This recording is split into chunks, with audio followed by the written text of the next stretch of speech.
this is going to be more of a rambling thoughts video with random gameplay in the background. I just want to give my thoughts on Persona 4. Now, it's been about 2 months since I played this game, but I remember it pretty well. I played it at night when I was living in Japan, actually, Kyoto in fact, which made it a pretty memorable experience. The key theme of this video is familiar, and overly familiar at that. As a fan of Persona 3, I was let down, and I'll get into why, but first let's start with the dungeons, I guess. Dungeon gameplay is my favorite part of the Megami Tensei games and their adjacents. I mean, it's what the series started out as, and I loved P3, so it was important for Persona 4 to get this right. Alright, let's review what made P3's dungeons so fun. So you got the addictive dungeon grind, the magic/skill system in combat, and all the cool SMT trimmings like the monster designs, freaky atmosphere, religious influences, and the like. P4 has all that, so far, so good. I'm one of those guys who enjoyed the random dungeons of 3, and I'm fine with having those back too, by the way, so no worries there. I know P5 added handcrafted dungeons, which sounds interesting, but it's not essential to me anyway. Not really something I care about either way. And finally, fusing personas. You know, trying to just get the right skills on your personas, constantly upgrading them. That stuff is super addictive and fun. I'd spend hours researching the best builds, playing everything out, even the grind to get the right personas for fusing is fun. If I'm working toward an attainable goal that I set and it doesn't take too long, that's a perfect JRPG formula. And P3 had it. P4 screws all that up with its new shuffle time mechanics. Yeah, let's get into it. This game adds what's called skill cards to shuffle time, and these add a point to a certain stat to your lead persona, who's usually the one that you're using for most of the game, right? And this kind of caused me to stick with one persona for most of the game. I got one called Sasati pretty early on. I liked her and I never swapped her out the whole game. I mean, she got completely OP by the end, and on top of that, you can get skill cards that let you teach a particular skill to any persona, and with a little luck, I got the elemental spells I needed that would round her out nicely and cover the gaps in my coverage. Like, I lacked a wind element user, but that hardly mattered.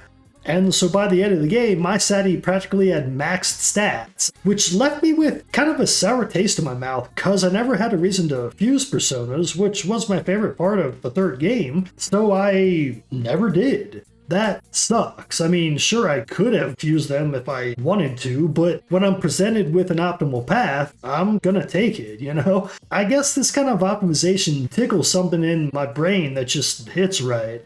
Also, is it just me, or is almost every demon design here reused from Persona 3? I understand that some of them are staples in the series, but this is one of those other things that contributes further to making this game feel too samey to Persona 3. And I'll get more into that later, but let's talk about the music real quick. There's tons of catchy tracks, like my favorite one, Heartbeat Heartbreak, I think it's called. That one's really sick. Heartbeat Heartbreak, you know. I'm not sure I like this OST more than P3's though. That game had fantastic music, whereas P4's doesn't stick out in my mind as one of the great JRPG soundtracks or anything. It's just good. It fits the franchise well. Personally, I'd like to see a little more variety in the future, something other than the breezy city pop we got a lot of here. I feel like there wasn't as much of that in P3, but maybe I'm wrong. I will say the Junez theme really sticks out in my head though, like I'm getting that thing stuck in my head damn near every day, so it's pretty crazy.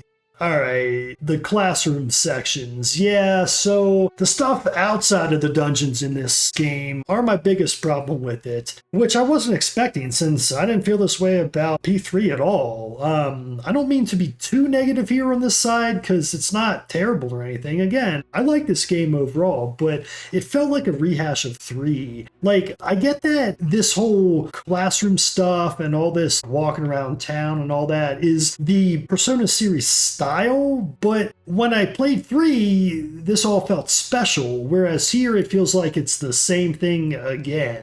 So if this was your first Persona game, you probably wouldn't feel this way at all. Which is why I'm always a little hesitant to critique games for this kind of stuff, because I know this game is what got a lot of fans into the Persona series, but I gotta call it like it is. And that's why I try to play games in release order when possible. You know, chronology matters to me. You get a closer experience to what someone from the time when the game came out would have received. So to me, this feels more legit, but your mileage may vary on that. And so, yeah, P3 came out first. It was the innovator, the game that brought all the school and calendar mechanics in. And just here, it felt like a rehash. I wasn't as hot on this as I was the last time I played a game with these mechanics. Now, I did rush through P4 somewhat, but again, I also rushed through P3, and I love that game, so you tell me, guys. And on top of that, it had been years since I played P3, and quite a while since I played any other Megami Tensei game, so it's not like I was burned out on the formula or anything. I think maybe the Persona formula just isn't something that works for me when it doesn't feel novel and new. P3 was the first Persona game I played, and the only one with that kind of calendar-based system I'd ever played, other than Fire Emblem Three Houses, I guess, so it felt special. P4 felt like busy work, if I'm being honest. I already spent 18 years in school, and I already played P3. I don't need another several dozen hours in school.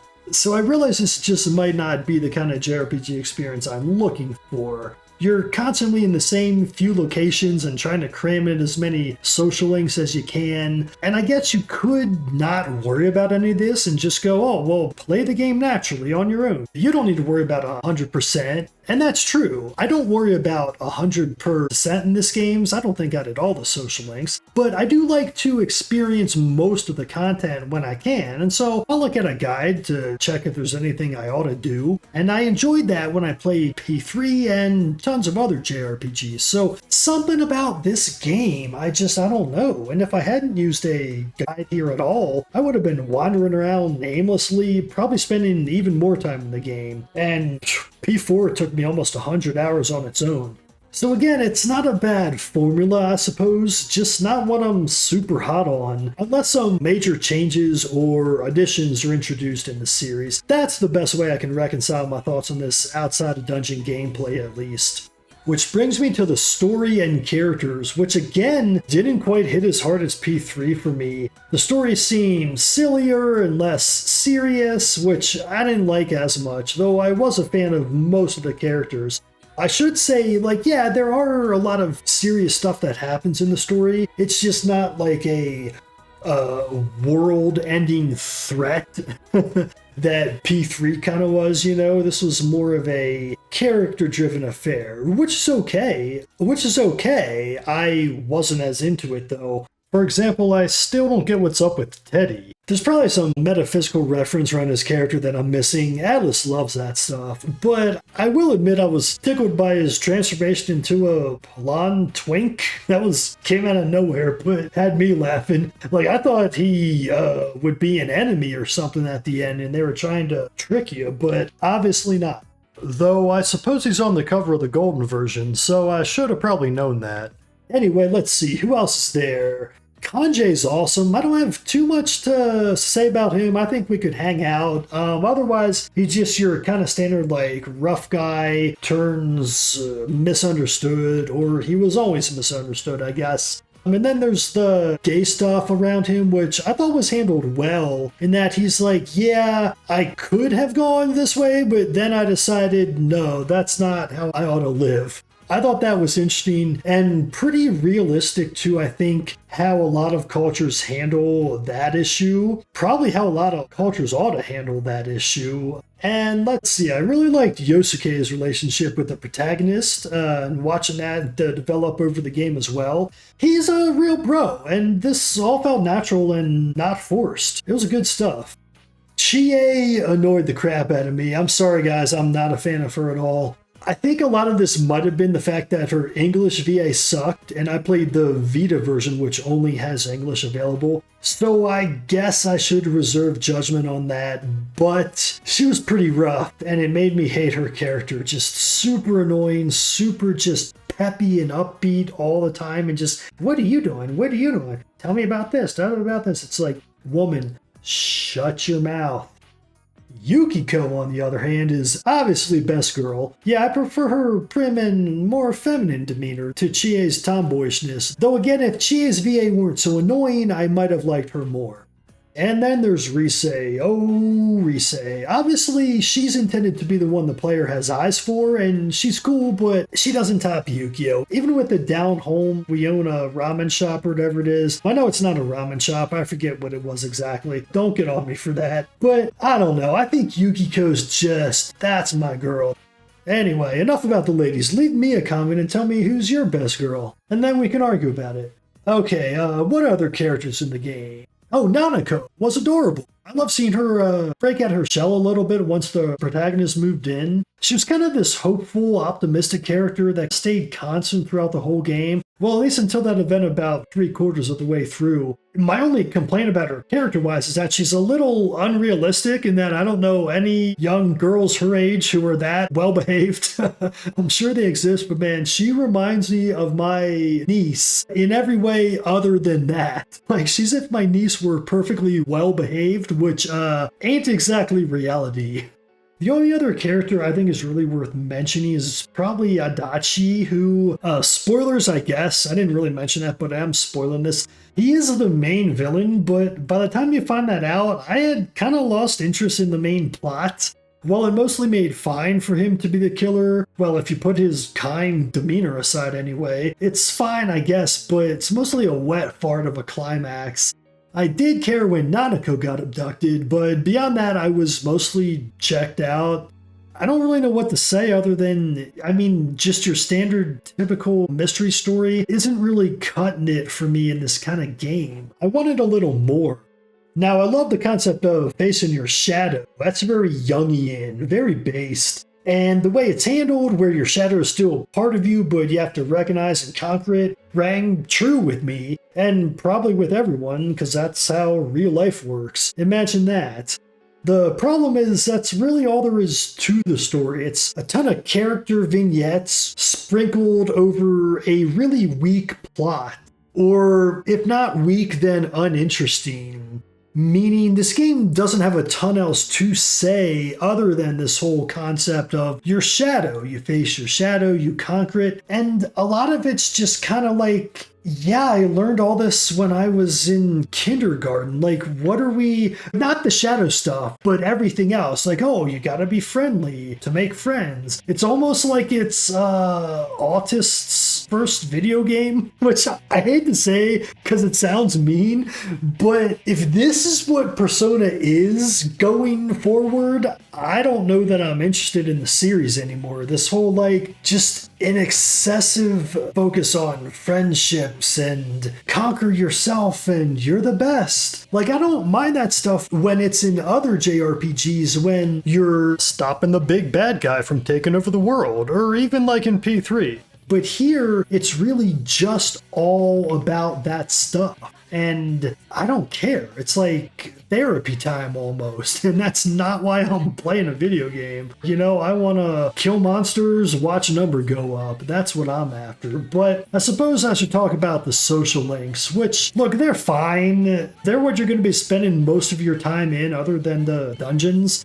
And this is a popular game, so obviously people love these stories, and I suppose if that's the case, I can't say they're that bad, and they're not, but they're just not very interesting after having played Persona 3, which had way more interesting social links if you ask me. Like that one fat-ass kid who was a freaking insane psychopath who wanted you to join his cult, pretty much, and like exploded on you when you were like, nah dude, I'm good. That's the kind of writing I love reading. That shit's hilarious. Whereas this games were a lot less interesting. Like even the nurse in the hospital never really came onto you. It was all in your head kind of, or in the end she was just like a totally normal ass lady. And I don't know, I wanted a little more of that spiritual or demonic vibe in here. Whereas this felt a lot more toned down in general compared to P3. I don't know, maybe it's all in my head, but it just felt like a rehash. All stuff I'd already done, except watered down.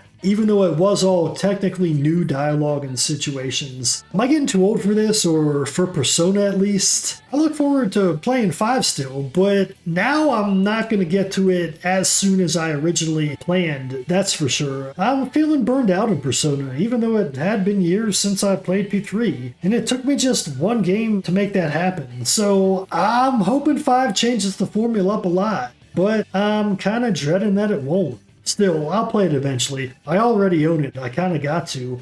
And yeah, that's all I've got to say on this one, guys. Thanks for watching. If you enjoyed this, let me know if you want to hear more kind of off-the-cuff videos like this in the future. I had my notes here, but this is all unscripted, so I might try out a few more like these in the future, so let me know what you think. So anyway, guys, thanks for watching. I've been Leon. This is RPG Haven. Leave a like, subscribe for more videos like this. Let me know what you thought of Persona 4 in the comments, and have a blessed day.